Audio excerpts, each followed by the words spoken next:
ਸਤਿ ਸ਼੍ਰੀ ਅਕਾਲ। ਫਟਾਫਟ 100 ਦੇਖ ਰਹੇ ਸਾਰੇ ਦਰਸ਼ਕਾਂ ਦਾ ਸਵਾਗਤ। ਮੈਂ ਹਾਂ ਜਸਮੀਤ ਕੌਰ। ਦੇਸ਼ ਦੁਨੀਆ ਦੇ ਵਿੱਚ ਅੱਜ ਕੀ ਕੁਝ ਰਿਹਾ ਖਾਸ ਮਨੋਰੰਜਨ ਖੇਡ ਜਗਤ ਤੇ ਕਰਾਂਗੇ ਵਪਾਰ ਦੀ ਗੱਲ। ਸਭ ਤੋਂ ਪਹਿਲਾਂ ਨਜ਼ਰ ਪਾ ਲੈਨੇ ਆ ਸੂਬਾਈ ਖਬਰਾਂ ਤੇ। ਪੰਜਾਬ ਦੇ ਵਿੱਚ 1 ਜੁਲਾਈ ਤੋਂ 300 ਯੂਨਿਟ ਮੁਫਤ ਬਿਜਲੀ ਮਿਲਣ ਦੀ ਸ਼ੁਰੂਆਤ ਕਰ ਦਿੱਤੀ ਗਈ ਹੈ। ਇਸ ਨਾਲ ਹੀ ਗਰਮੀ ਦੀ ਛੁੱਟੀਆਂ ਤੋਂ ਬਾਅਦ ਸਕੂਲ ਵੀ ਖੁੱਲ ਗਏ ਹਨ। ਇਸ ਦੇ ਨਾਲ ਹੀ ਦੱਸ ਦਈਏ ਕਿ 1 ਜੁਲਾਈ ਤੋਂ ਹੀ ਸਿੰਗਲ ਪਲਾਸਟਿਕ ਵਸਤਾਂ ਦੇ ਉੱਤੇ ਵੀ ਰੋਕ ਲਗਾ ਦਿੱਤੀ ਗਈ ਹੈ ਤੇ ਨਾਲ ਹੀ ਪੈਨ ਕਾਰਡ ਦੇ ਨਾਲ ਆਧਾਰ ਕਾਰਡ ਜੋੜਨ ਦੀ ਮਿਆਦ ਵੀ ਮੁੱਕ ਗਈ ਹੈ। ਖਰੜ ਪੁਲਿਸ ਦੇ ਵੱਲੋਂ ਮੋਰਿੰਡਾ ਰੋਡ ਤੇ ਪੈਂਦੇ ਕਲੋਨੀ ਅਮਾਇਰਾ ਗ੍ਰੀਨਸ 'ਚ ਛਾਪੇਮਾਰੀ ਕੀਤੀ ਗਈ। ਉੱਥੇ ਦੱਸ ਦਈਏ ਕਿ ਇਸ ਛਾਪੇਮਾਰੀ ਦੌਰਾਨ ਪੁਲਿਸ ਦੇ ਵੱਲੋਂ 12 ਦੇ ਕਰੀਬ ਲੋਕਾਂ ਨੂੰ ਹਿਰਾਸਤ ਦੇ ਵਿੱਚ ਲਿਆ ਗਿਆ।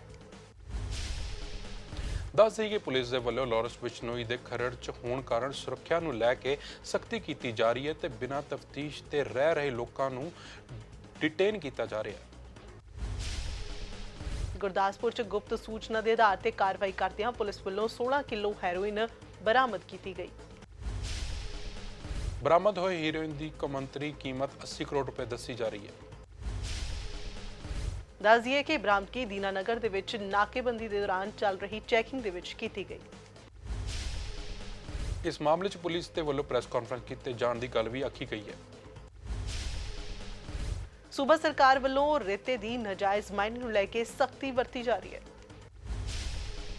ਉੱਥੇ ਰੂਪਨਗਰ ਤੋਂ ਵਿਧਾਇਕ ਦਿਨੇਸ਼ ਚੱਡਾ ਦੇ ਵੱਲੋਂ ਵਿਧਾਨ ਸਭਾ ਸੈਸ਼ਨ ਦੌਰਾਨ ਨਾਜਾਇਜ਼ ਮਾਈਨਿੰਗ ਕਰਨ ਵਾਲੇ ਠੇਕੇਦਾਰਾਂ ਤੋਂ 1000 ਕਰੋੜ ਦੀ ਵਸੂਲੀ ਕੀਤੇ ਜਾਣ ਦਾ ਮਾਮਲਾ ਚੁੱਕਿਆ ਗਿਆ। ਉਧਰ ਕੈਬਨਿਟ ਮੰਤਰੀ ਹਰਜੋਤ ਬੈਂਸ ਨੇ ਕਿਹਾ ਹੈ ਕਿ ਜਲਦ ਹੀ ਇਸ ਮਾਮਲੇ ਤੇ ਕਾਰਵਾਈ ਕੀਤੀ ਜਾਵੇਗੀ। ਮਾਨਸਾ ਦੇ ਪਿੰਡ ਠੂਠਾਵਾਲੀ 'ਚ ਪਰਿਵਾਰ ਦੇ 3 ਮੈਂਬਰਾਂ ਦੇ ਵੱਲੋਂ ਕਰਜ਼ੇ ਤੋਂ ਤੰਗ ਆ ਕੇ ਆਤਮ ਹੱਤਿਆ ਕੀਤੇ ਜਾਣ ਦਾ ਮਾਮਲਾ ਸਾਹਮਣੇ ਆਇਆ। ਪਰਿਵਾਰ ਦੇ 3 ਮੈਂਬਰਾਂ ਨੇ ਨਹਿਰ ਦੇ ਵਿੱਚ ਛਾਲ ਮਾਰ ਕੇ ਆਪਣੀ ਜੀਵਨ ਲੀਲਾ ਸਮਾਪਤ ਕਰ ਲਈ। ਪੁਲਿਸ ਦੇ ਵੱਲੋਂ ਮੌਕੇ ਤੇ ਸੁਸਾਈਡ ਨੋਟ ਵੀ ਬਰਾਮਦ ਕੀਤੇ ਗਏ ਆ। ਪੁਲਿਸ ਵੱਲੋਂ 2 ਲਾਸ਼ਾਂ ਬਰਾਮਦ ਕਰ ਲਈਆਂ ਗਈਆਂ ਨੇ। ਨਸ਼ੇ ਦੀ ਓਵਰਡੋਜ਼ ਕਾਰਨ ਮੌਤਾਂ ਦਾ ਸਿਲਸਿਲਾ ਲਗਾਤਾਰ ਜਾਰੀ ਹੈ। ਉੱਥੇ ਹੀ ਭਾਖੜਾ ਨਹਿਰ ਤੇ ਨਸ਼ੇ ਦੀ ਓਵਰਡੋਜ਼ ਦੇ ਨਾਲ 35 ਸਾਲਾ ਸ਼ਖਸ ਦੀ ਮੌਤ ਹੋ ਜਾਣ ਦੀ ਖਬਰ ਸਾਹਮਣੇ ਆਈ। ਪਰਿਵਾਰਕ ਮੈਂਬਰਾਂ ਨੇ ਕਿਹਾ ਹੈ ਕਿ ਸੰਜੀਵ ਕੁਮਾਰ ਨਸ਼ੇ ਦਾ ਆਦੀ ਸੀ ਅਤੇ ਆਪਣੀ ਭੈਣ ਦੇ ਕੋਲ ਪਿੰਡ ਪਨੇਠਾ ਆਇਆ ਸੀ। ਹੁਸ਼ਿਆਰਪੁਰ 'ਚ ਨਿੱਜੀ ਹਸਪਤਾਲ ਦੇ ਵਿੱਚ ਪਰਿਵਾਰ ਦੇ ਵੱਲੋਂ ਹੰਗਾਮਾ ਕੀਤਾ ਗਿਆ। ਪਰਿਵਾਰ ਵੱਲੋਂ ਹਸਪਤਾਲ ਦੇ ਸਟਾਫ ਤੇ ਲਾਪਰਵਾਹੀ ਦੇ ਇਲਜ਼ਾਮ ਲਗਾਏ ਗਏ ਨੇ। ਨਿਤਿਨ ਮਹਿਰਾ ਨੇ ਕਿਹਾ ਕਿ ਉਸ ਦੀ ਪਤਨੀ ਗਰਭਵਤੀ ਸੀ ਅਤੇ ਇਸ ਨੂੰ ਹਸਪਤਾਲ ਲਿਆਂਦਾ ਗਿਆ ਸੀ। ਹਸਪਤਾਲ ਦੀ ਅਣਗਹਿਲੀ ਕਾਰਨ ਬੱਚੇ ਦੀ ਮੌਤ ਹੋ ਗਈ। ਉਧਰ ਡਾਕਟਰਾਂ ਦੇ ਵੱਲੋਂ ਇਲਜ਼ਾਮਾਂ ਨੂੰ ਨਕਾਰਿਆ ਗਿਆ। ਤਰਨਤਾਰਨ 'ਚ ਮੌਜੂਦਾ ਸਰਪੰਚ ਦੇ ਵੱਲੋਂ ਆਮ ਆਦਮੀ ਪਾਰਟੀ ਦੇ ਆਗੂਆਂ ਤੇ ਬੇਰਹਿਮੀ ਨਾਲ ਕੁੱਟਮਾਰ ਕੀਤੇ ਜਾਣ ਦੇ ਦੋਸ਼ ਲਗਾਏ ਗਏ। ਦੱਸ ਦੇਈਏ ਕਿ ਮੌਜੂਦਾ ਸਰਪੰਚ ਵੱਲੋਂ ਰੱਖੇ ਇਲਜ਼ਾਮ ਤੋਂ ਖਫਾ ਆਮ ਆਦਮੀ ਪਾਰਟੀ ਦੇ ਵਰਕਰ ਵੱਲੋਂ ਕੁੱਟਮਾਰ ਕੀਤੀ ਗਈ। ਇਸੇ ਦੌਰਾਨ ਦਰਜਨਾਂ ਵਿਅਕਤੀ ਜ਼ਖਮੀ ਹੋਏ ਦੱਸੇ ਜਾ ਰਹੇ ਨੇ ਅਤੇ ਸਰਪੰਚ ਨੇ ਕਿਹਾ ਹੈ ਕਿ ਦੋਸ਼ੀਆਂ ਖਿਲਾਫ ਸਖਤ ਕਾਰਵਾਈ ਹੋਣੀ ਚਾਹੀਦੀ ਹੈ। ਤੇ ਦੂਜੇ ਪਾਸੇ ਆਪ ਵਰਕਰਾਂ ਨੇ ਕਿਹਾ ਹੈ ਕਿ ਪਿੰਡ ਲਈ ਆਈ ਗ੍ਰਾਂਟ ਪੁੱਛਣ ਤੇ ਸਰਪੰਚ ਵੱਲੋਂ ਜਾਣਕਾਰੀ ਨਾ ਦਿੱਤੇ ਜਾਣ ਤੇ ਇਲਜ਼ਾਮ ਲਗਾਏ ਗਏ ਤੇ ਉਹਨਾਂ ਨੇ ਆਪਣੇ ਤੇ ਲੱਗੇ ਦੋਸ਼ਾਂ ਨੂੰ ਨਕਾਰਿਆ। ਇਸ ਮਾਮਲੇ 'ਚ ਪੁਲਿਸ ਨੇ ਵੀ ਕੁਝ ਨਹੀਂ ਕਿਹਾ। ਫਾਜ਼ਿਲਕਾ ਦੇ ਪਿੰਡ ਬਾਦਾ ਦੇ ਵਿੱਚ ਖੇਤ ਦੇ ਵਿੱਚ ਇੱਕ ਬੰਬਨੁਮਾ ਵਸਤੂ ਬਰਾਮਦ ਕੀਤੀ ਗਈ। ਇਸ ਬਾਰੇ ਖੇਤ ਮਾਲਕ ਕਿਸਾਨ ਨੂੰ ਵਾਹੀ ਕਰਦੇ ਸਮੇਂ ਜਾਣਕਾਰੀ ਹਾਸਲ ਹੋਈ। ਜਿਸ ਤੋਂ ਬਾਅਦ ਪੁਲਿਸ ਨੂੰ ਸੂਚਿਤ ਕੀਤਾ ਗਿਆ ਤਾਂ ਮੌਕੇ ਤੇ ਪਹੁੰਚੀ ਪੁਲਿਸ ਨੇ ਇਸ ਵਸਤੂ ਨੂੰ ਕਬਜ਼ੇ 'ਚ ਲੈ ਕੇ ਪੁਲਿਸ ਲਾਈਨ ਰਖਵਾਇਆ। ਪਟਿਆਲਾ ਤੋਂ ਖਬਰ, ਜਿੱਥੇ ਪੁਲਿਸ ਲਾਈਨ ਵਿਖੇ ਐਸਐਸਪੀ ਦੀ ਅਗਵਾਈ ਹੇਠ ਪੁਲਿਸ ਮੁਲਾਜ਼ਮਾਂ ਨੂੰ ਫਸਟ ਏਡ ਕਿੱਟਾਂ ਵੰਡੀਆਂ ਗਈਆਂ ਅਤੇ ਨਾਲ ਹੀ ਫਸਟ ਏਡ ਦੀ ਟ੍ਰੇਨਿੰਗ ਵੀ ਮੁਲਾਜ਼ਮਾਂ ਨੂੰ ਦਿੱਤੀ ਗਈ ਤਾਂ ਜੋ ਸੜਕ ਹਾਦਸੇ 'ਚ ਜ਼ਖਮੀ ਹੋਏ ਵਿਅਕਤੀਆਂ ਦਾ ਥੋੜਾ ਬਹੁਤ ਟ੍ਰੀਟਮੈਂਟ ਕਰਕੇ ਉਹਨਾਂ ਨੂੰ ਹਸਪਤਾਲ ਵਿਖੇ ਪਹੁੰਚਾਇਆ ਜਾ ਸਕੇ। ਉੱਥੇ ਇਸ ਮੌਕੇ ਤੇ ਪੁਲਿਸ ਮੁਲਾਜ਼ਮਾਂ ਦੇ ਵੱਲੋਂ ਫਸਟ ਏਡ ਕਿੱਟਾਂ ਮੁਹੱਈਆ ਕਰਵਾਉਣ ਦੇ ਲਈ ਡਾਕਟਰ ਅਤੇ ਨਰਸਿੰਗ ਸਟਾਫ ਦੇ ਮੈਂਬਰਾਂ ਦਾ ਧੰਨਵਾਦ ਕੀਤਾ ਗਿਆ ਅਤੇ ਡਾਕਟਰ ਡੇ ਦੇ ਉੱਤੇ ਉਹਨਾਂ ਨੂੰ ਸ਼ੁਭਕਾਮਨਾਵਾਂ ਵੀ ਦਿੱਤੀਆਂ ਗਈਆਂ। ਅੰਮ੍ਰਿਤਸਰ ਵਿਖੇ ਕਿਸਾਨ ਯੂਨੀਅਨ ਆਗੂਆਂ ਵੱਲੋਂ ਰੋਡਵੇਜ਼ ਜੀਐਮ ਨਾਲ ਮੁਲਾਕਾਤ ਕਰਕੇ ਉਹਨਾਂ ਨੂੰ ਮੰਗ ਪੱਤਰ ਸੌਂਪਿਆ ਗਿਆ ਤੇ ਇਸ ਮੌਕੇ ਉਹਨਾਂ ਅੰਮ੍ਰਿਤਸਰ ਤੋਂ ਵਾਘਾ ਅਟਾਰੀ ਸਰਹੱਦ ਤੱਕ ਬੱਸਾਂ ਚਲਾਉਣ ਦੀ ਮੰਗ ਕੀਤੀ। ਸਰਹੰਦ ਪਟਿਆਲਾ ਰੋਡ ਤੇ ਜਾ ਰਹੀ ਤੇਜ਼ ਰਫ਼ਤਾਰ ਬੱਸ ਨੇ ਪੈਦਲ ਜਾ ਰਹੇ 3 ਲੋਕਾਂ ਨੂੰ ਆਪਣੀ ਚਪੇਟ ਵਿੱਚ ਲੈ ਲਿਆ, ਜਿਸ 'ਚ ਇੱਕ ਵਿਅਕਤੀ ਦੀ ਮੌਕੇ ਤੇ ਮੌਤ ਹੋ ਗਈ ਤੇ 2 ਜ਼ਖਮੀ ਹੋਏ ਵਿਅਕਤੀਆਂ ਨੂੰ ਪਟਿਆਲਾ ਦੇ ਨਿੱਜੀ ਹਸਪਤਾਲ 'ਚ ਦਾਖਲ ਕਰਵਾਇਆ ਗਿਆ। ਗੁਰਦਾਸਪੁਰ ਦੇ ਵਿੱਚ ਪਿੱਤੇ ਦੀ ਪੱਥਰੀ ਦੇ ਆਪਰੇਸ਼ਨ ਦੌਰਾਨ ਮਰੀਜ਼ ਦੀ ਮੌਤ ਹੋਣ ਤੇ ਮਾਮਲੇ ਦੇ ਵਿੱਚ ਪੁਲਿਸ ਵੱਲੋਂ ਡਾਕਟਰ ਨੂੰ ਗ੍ਰਿਫਤਾਰ ਕੀਤਾ ਗਿਆ, ਜਿਸ ਦੇ ਚੱਲਦੇ ਹਸਪਤਾਲ ਦੇ ਡਾਕਟਰਾਂ ਦੇ ਵੱਲੋਂ ਹੜਤਾਲ ਕੀਤੀ ਗਈ। ਹਲਕਾ ਪੱਟੀ ਦੇ ਪਿੰਡ ਸਬਰਾ ਦੇ ਵਿੱਚ ਕੇਵਲ ਸਿੰਘ ਦੀ ਸ਼ੱਕੀ ਹਾਲਾਤਾਂ ਦੇ ਵਿੱਚ ਮੌਤ ਹੋਣ ਦੀ ਖਬਰ ਸਾਹਮਣੇ ਆਈ। ਪਰਿਵਾਰਕ ਮੈਂਬਰਾਂ ਨੇ ਸ਼ੱਕ ਜਤਾਉਂਦੇ ਹੋਏ ਕਿਹਾ ਕਿ ਕੇਵਲ ਸਿੰਘ ਦੀ ਭੂਆ ਨੇ ਇਹ ਕਤਲ ਜ਼ਮੀਨੀ ਝਗੜੇ ਦੇ ਚੱਲਦਿਆਂ ਕਰਵਾਇਆ। ਬਰਨਾਲਾ ਦੇ ਵਿੱਚ ਠੇਕੇ ਤੇ ਕੰਮ ਕਰ ਰਹੇ ਕੱਚੇ ਮੁਲਾਜ਼ਮਾਂ ਵੱਲੋਂ ਡਿਪਟੀ ਕਮਿਸ਼ਨਰ ਕੰਪਲੈਕਸ ਦੇ ਬਾਹਰ ਬਜਟ ਦੀਆਂ ਕਾਪੀਆਂ ਫੂਕ ਕੇ ਧਰਨਾ ਪ੍ਰਦਰਸ਼ਨ ਕੀਤਾ ਗਿਆ। ਮੁਲਜ਼ਮਾਂ ਨੇ ਕਿਹਾ ਕਿ ਉਹ ਨਿਗੁਣੀਆਂ ਤਨਖਾਹਾਂ ਤੇ ਕੰਮ ਕਰ ਰਹੇ ਨੇ ਤੇ ਉਹਨਾਂ ਦਾ ਗੁਜ਼ਾਰਾ ਮੁਸ਼ਕਿਲ ਦੇ ਨਾਲ ਚੱਲ ਰਿਹਾ। ਉਹਨਾਂ ਮੰਗ ਕੀਤੀ ਹੈ ਕਿ ਉਹਨਾਂ ਨੂੰ ਜਲਦ ਪੱਕਾ ਕੀਤਾ ਜਾਵੇ ਅਤੇ ਚੋਣਾਂ ਦੌਰਾਨ ਕੀਤੇ ਹੋਏ ਵਾਅਦੇ ਪੂਰੇ ਕੀਤੇ ਜਾਣ। ਪਟਿਆਲਾ 'ਚ ਇਨਕਮ ਟੈਕਸ ਵਿਭਾਗ ਦੇ ਵੱਲੋਂ ਨਿੱਜੀ ਰੈਸਟੋਰੈਂਟ ਤੇ ਰੇਡ ਕੀਤੀ ਗਈ। ਕਰੀਬ 2 ਘੰਟੇ ਤੱਕ ਅਧਿਕਾਰੀਆਂ ਦੇ ਵੱਲੋਂ ਪੁੱਛਗਿੱਛ ਕੀਤੀ ਗਈ। ਦੂਜੇ ਪਾਸੇ ਵਿਭਾਗ ਦੇ ਵੱਲੋਂ ਕਿਸੇ ਤਰ੍ਹਾਂ ਦੇ ਰਿਕਾਰਡ ਨੂੰ ਆਪਣੇ ਕਬਜ਼ੇ ਵਿੱਚ ਨਹੀਂ ਲਿਆ ਗਿਆ। ਸਰਹਾਲੀ ਦੇ ਨੈਸ਼ਨਲ ਹਾਈਵੇ ਤੇ ਕਾਰ 'ਚ ਨੌਜਵਾਨ ਦੀ ਲਾਸ਼ ਮਿਲਣ ਦੀ ਖਬਰ ਸਾਹਮਣੇ ਆਈ ਹੈ। ਨੌਜਵਾਨ ਦੀ ਪਹਿਚਾਣ ਦਲਜਿੰਦਰ ਸਿੰਘ ਵਾਸੀ ਸੰਜਾ ਵਾਲਾ ਜ਼ਿਲ੍ਹਾ ਕਪੂਰਥਲਾ ਦੇ ਵਿੱਚੋਂ ਹੋਈ। ਪੁਲਿਸ ਦੇ ਵੱਲੋਂ ਲਾਸ਼ ਨੂੰ ਕਬਜ਼ੇ 'ਚ ਲੈ ਕੇ ਪੋਸਟਮਾਰਟਮ ਲਈ ਭੇਜਿਆ ਗਿਆ ਤੇ ਜਾਂਚ ਸ਼ੁਰੂ ਕੀਤੀ ਗਈ ਹੈ। ਅੰਮ੍ਰਿਤਸਰ ਦੇ ਪੱਟੀ ਰੋਡ ਦੇ ਉੱਤੇ ਇੱਕ ਕਾਰ ਸਟੀਰੀਓ ਨੂੰ ਜ਼ਬਰਦਸਤ ਅੱਗ ਲੱਗਣ ਦੀ ਖਬਰ ਮਿਲੀ, ਜਿਸ ਕਰਕੇ ਦੁਕਾਨ ਦੇ ਵਿੱਚ ਸਮਾਨ ਸਾਰਾ ਸੜ ਕੇ ਸੁਆਹ ਹੋ ਗਿਆ।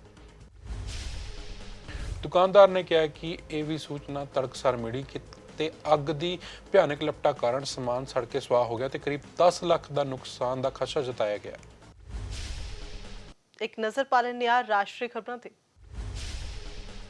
ਅੰਬਾਲਾ 'ਚ ਕੇਸਰੀ ਪਿੰਡ ਵਿੱਚ ਜ਼ਮੀਨੀ ਵਿਵਾਦ ਨੂੰ ਲੈ ਕੇ ਭਤੀਜੇ ਦੇ ਵੱਲੋਂ ਤਾਏ ਤੇ ਚਚੇਰੇ ਭਰਾ ਦੇ ਉੱਤੇ ਟਰੈਕਟਰ ਚੜਾ ਦਿੱਤਾ ਗਿਆ। ਇਸ ਦੌਰਾਨ ਪਿਆਰਾ ਸਿੰਘ ਦੀ ਮੌਕੇ ਤੇ ਹੀ ਮੌਤ ਹੋ ਗਈ ਤੇ ਦਿਲਬਾਗ ਸਿੰਘ ਗੰਭੀਰ ਰੂਪ 'ਚ ਜ਼ਖਮੀ ਹੋ ਗਿਆ। ਦੋਸ਼ੀ ਮੌਕੇ ਤੋਂ ਫਰਾਰ ਹੋਣ 'ਚ ਕਾਮਯਾਬ ਹੋ ਗਿਆ ਤੇ ਪੁਲਿਸ ਵੱਲੋਂ ਉਸ ਦੀ ਭਾਲ ਕੀਤੀ ਜਾ ਰਹੀ ਹੈ। ਡਾਕਟਰਾਂ ਦੇ ਵੱਲੋਂ ਪੋਸਟਮਾਰਟਮ ਤੋਂ ਬਾਅਦ ਮ੍ਰਿਤਕ ਦੇਹਾਂ ਨੂੰ ਪਰਿਵਾਰ ਦੇ ਹਵਾਲੇ ਕਰ ਦਿੱਤਾ ਗਿਆ। ਸੁਪਰੀਮ ਕੋਰਟ ਨੇ ਭਾਜਪਾ ਤੋਂ ਮੁਅੱਤਲ ਨੂਪੁਰ ਸ਼ਰਮਾ ਦੀ ਪੈਗੰਬਰ ਮੁਹੰਮਦ ਖਿਲਾਫ ਵਿਵਾਦਿਤ ਟਿੱਪਣੀ ਨੂੰ ਲੈ ਕੇ ਫਟਕਾਰ ਲਗਾਈ ਹੈ। ਕੋਰਟ ਨੇ ਕਿਹਾ ਕਿ ਇਹ ਬਿਆਨ ਕਾਰਨ ਦੇਸ਼ 'ਚ ਮੰਦਭਾਗੀ ਘਟਨਾਵਾਂ ਹੋਈਆਂ ਨੇ। ਅਦਾਲਤ ਨੇ ਕਿਹਾ ਕਿ ਨੂਪੁਰ ਸ਼ਰਮਾ ਨੇ ਪੈਗੰਬਰ ਮੁਹੰਮਦ ਦੇ ਖਿਲਾਫ ਟਿੱਪਣੀ ਜਾਂ ਤਾਂ ਸਸਤਾ ਪ੍ਰਚਾਰ ਪਾਉਣ ਲਈ ਜਾਂ ਕਿਸੇ ਰਾਜਨੀਤਿਕ ਏਜੰਡੇ ਦੇ ਅਧੀਨ ਜਾਂ ਕਿਸੇ ਨਫ਼ਰਤੀ ਗਤੀਵਿਧੀ ਦੇ ਅਧੀਨ ਕੀਤੀ ਹੈ। ਬੈਂਚ ਨੇ ਸੁਣਵਾਈ ਦੌਰਾਨ ਕਿਹਾ ਕਿ ਇਹ ਬਿਆਨ ਬਹੁਤ ਪਰੇਸ਼ਾਨ ਕਰਨ ਵਾਲਾ ਹੈ ਅਤੇ ਉਹਨਾਂ ਤੋਂ ਹੰਕਾਰ ਦੀ ਬਦਬੂ ਆਉਂਦੀ ਹੈ।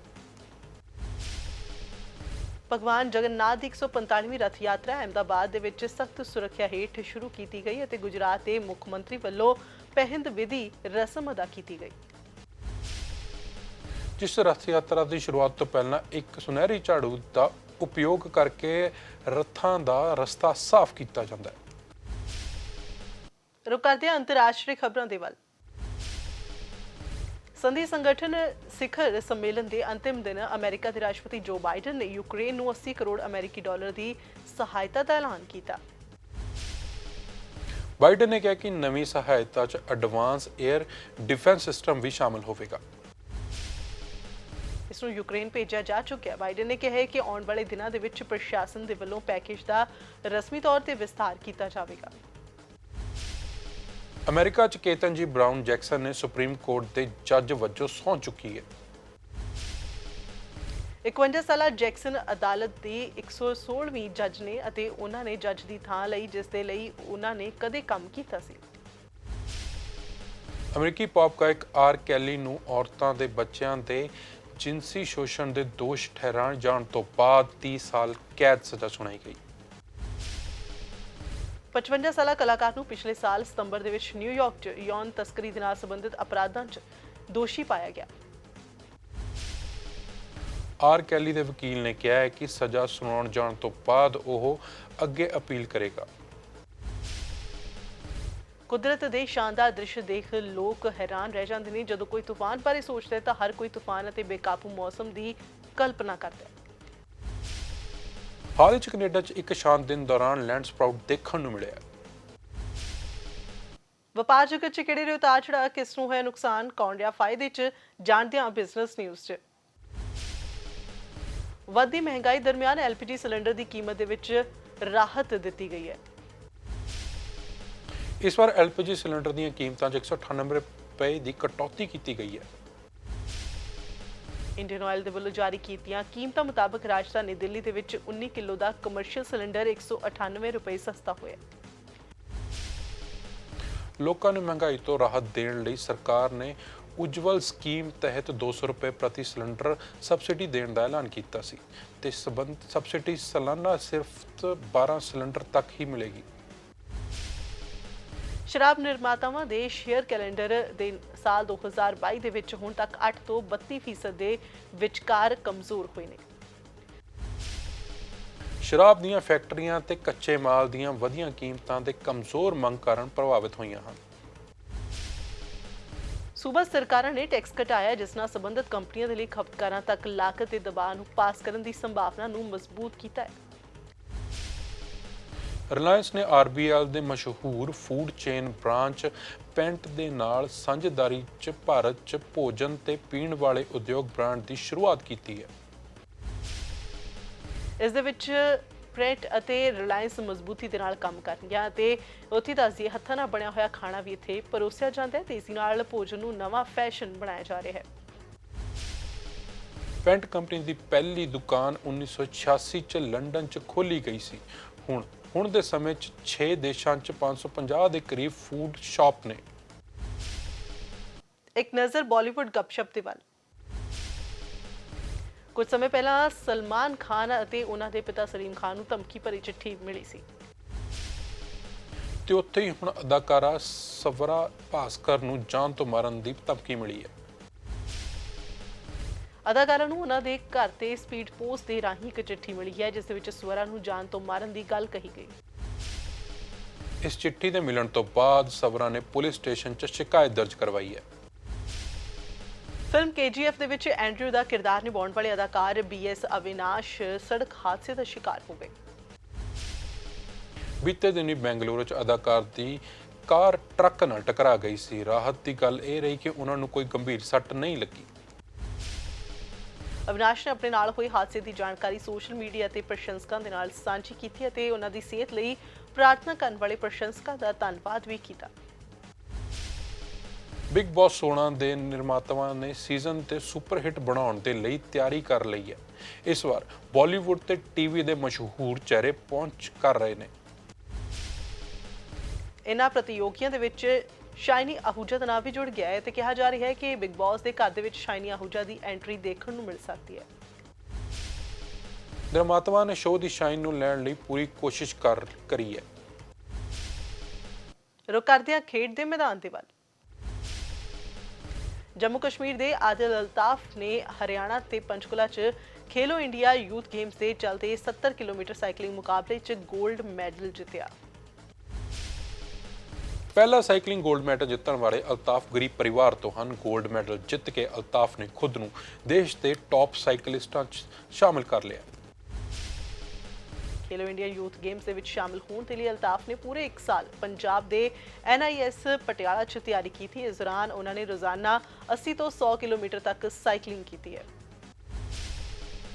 ਭਾਰਤੀ ਸਟਾਰ ਐਥਲੀਟ ਤੇ ਓਲੰਪਿਕ ਸੋਨਾ ਤਗਮਾ ਜੇਤੂ ਨੀਰਜ ਚੋਪੜਾ ਨੇ ਨਵਾਂ ਰਾਸ਼ਟਰੀ ਰਿਕਾਰਡ ਬਣਾਇਆ। ਡਾਇਮੰਡ ਲੀਗ ਦੇ ਵਿੱਚ ਉਹਨਾਂ ਆਪਣੇ ਪਿਛਲੇ ਰਿਕਾਰਡ ਨੂੰ ਬਿਹਤਰ ਕਰਦੇ ਹੋਏ 99.94 ਮੀਟਰ ਤੱਕ ਜੈਵਲਿਨ ਸੁੱਟਿਆ। ਰਿਕਾਰਡ ਬਣਾਉਣ ਤੋਂ ਬਾਅਦ ਵੀ ਨੀਰਜ ਨੂੰ ਚਾਂਦੀ ਦੇ ਤਗਮੇ ਦੇ ਨਾਲ ਹੀ ਸੰਤੁਸ਼ਟ ਹੋਣਾ ਪਿਆ। ਆਸਟ੍ਰੇਲੀਆਈ ਖਿਡਾਰੀ ਨਿਕ ਕੈਰਗਿਓਸ ਤੇ ਵਿੰਬਲਡਨ ਟੈਨਿਸ ਗ੍ਰੈਂਡ ਸਲੈਮ ਤੇ ਪਹਿਲੇ ਦੌਰ ਦੀ ਜਿੱਤ ਦੌਰਾਨ ਖੇਡ ਭਾਵਨਾ ਦੇ ਉਲਟ ਵਿਹਾਰ ਕਰਨ ਲਈ $10,000 ਦਾ ਜੁਰਮਾਨਾ ਲਗਾਇਆ ਗਿਆ। ਕੈਰਗਿਓਸ ਨੇ ਇਸ ਪਹਿਲੇ ਦੌਰ ਦੇ ਮੈਚ ਤੋਂ ਬਾਅਦ ਇੱਕ ਪ੍ਰੈਸ ਕਾਨਫਰੰਸ 'ਚ ਸਵੀਕਾਰ ਕੀਤਾ ਕਿ ਉਹਨਾਂ ਨੇ ਪਰੇਸ਼ਾਨ ਕਰ ਰਹੇ ਦਰਸ਼ਕ ਵੱਲ ਥੁੱਕਿਆ ਸੀ। ਭਾਰਤ ਦੀ ਰਿਲੇ ਦੌੜਾਕ ਤੇ ਏਸ਼ੀਆਈ ਖੇਡਾਂ ਦਾ ਤਮਗਾ ਜੇਤੂ MR ਪੁਵੰਮਾ ਤੇ ਰਾਸ਼ਟਰੀ ਡੋਪਿੰਗ ਰੋਕੂ ਏਜੰਸੀ ਨੇ ਡੋਪ ਟੈਸਟ ਦੇ ਵਿੱਚੋਂ ਫੇਲ ਹੋਣ ਕਰਕੇ ਪਾਬੰਦੀ ਲਗਾ ਦਿੱਤੀ ਹੈ। ਪੁਲਵਾਮਾ ਦੇ ਡੋਪ ਸੈਂਪਲ ਪਟਿਆਲਾ 'ਚ ਇੰਡੀਅਨ ਗ੍ਰਾਂ ਪ੍ਰੀ ਦੌਰਾਨ ਲਏ ਗਏ ਸਨ। ਫਟਾਫਟ 100 ਦੇ ਵਿੱਚ ਅੱਜ ਬਸ ਇੰਨਾ ਹੀ। ਮੈਨੂੰ ਦੇ ਇਜਾਜ਼ਤ। ਧੰਨਵਾਦ।